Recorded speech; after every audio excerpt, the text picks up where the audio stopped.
Hey, Pastor Meyer, how many Bibles do you have? Well, here they are. Is that all of them? Okay, here they are. That's all of them, right? No. Here they are. No, that's not all of them.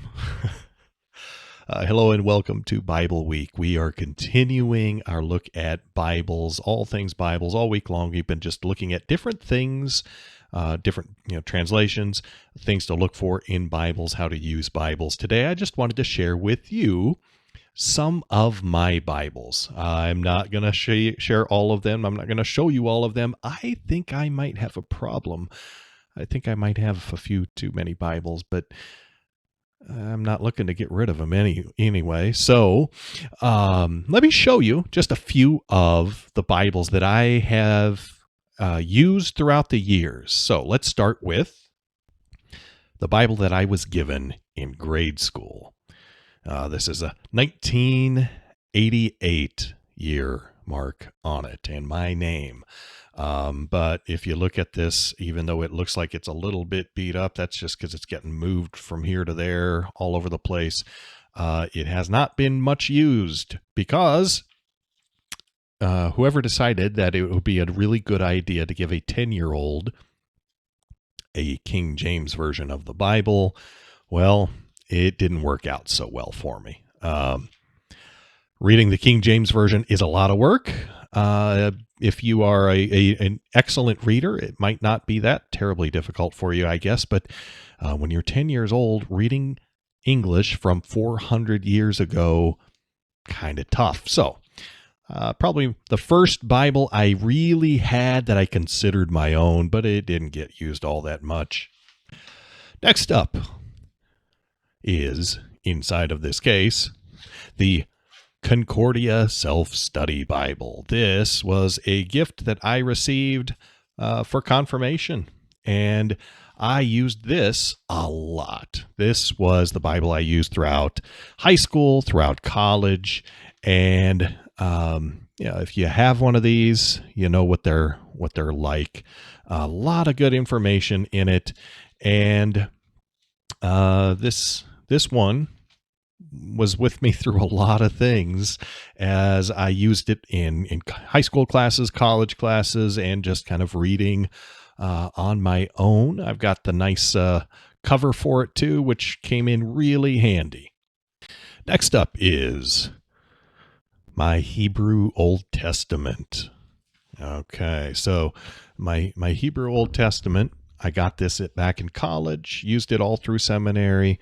This is what Professor Puffy used to try to help me learn how to read Hebrew. Well, this was what we worked our way up to anyway, and it's still the only Hebrew Bible that I own. And so when I'm doing some translating of Hebrew, this is what I'll pull out to use. It is, by the way, the big one. They make a smaller one of these, but I went for the big one because the printing is bigger, easier to read, and especially when you're dealing with a foreign language, that's a lot easier to deal with. All right, next up is my Greek New Testament. This is the one I got in college, used through seminary, and it has been very, very helpful for me through the years. Although I oftentimes don't pull it out anymore, I'll just use the computer and being able to take advantage of the Greek font on the computer, the Greek New Testament on the computer. It makes it a little bit faster and easier for me, but I do pull this one out from time to time and make use of it and do some translating from it. All right, next up is one of my Bibles that looks really beat up. This is a Bible that I actually was given by my in-laws I think it was right about the time of graduation from seminary, and I really love this Bible because it is really easy to hold in the hand. It's not too big, but the print is large enough to read easily for me. And the reason it's so beat up is because I carried it around with me in my bag for visitations for so long, and it absolutely took a beating. And, well, the text is still pretty good. Some of it's starting to fall apart a little bit, but really still a nice little Bible. Here's one that is interesting. This is a German Bible.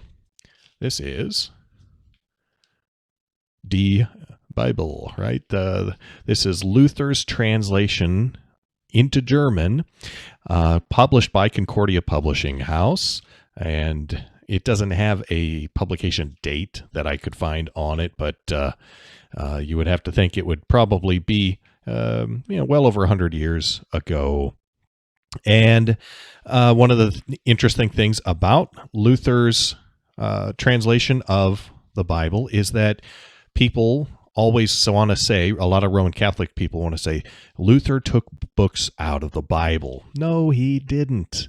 In fact, the apocryphal books are listed there, but they were never considered to be part of the canon. So he included them in his Bible, in his translation, but he put them in a separate section because they had never been recognized as canonical by the church. And so there was a reason to differentiate between that part of the Bible, or that part of the book, and the part that was regarded by the church since early times as being canonical and accepted as authoritative.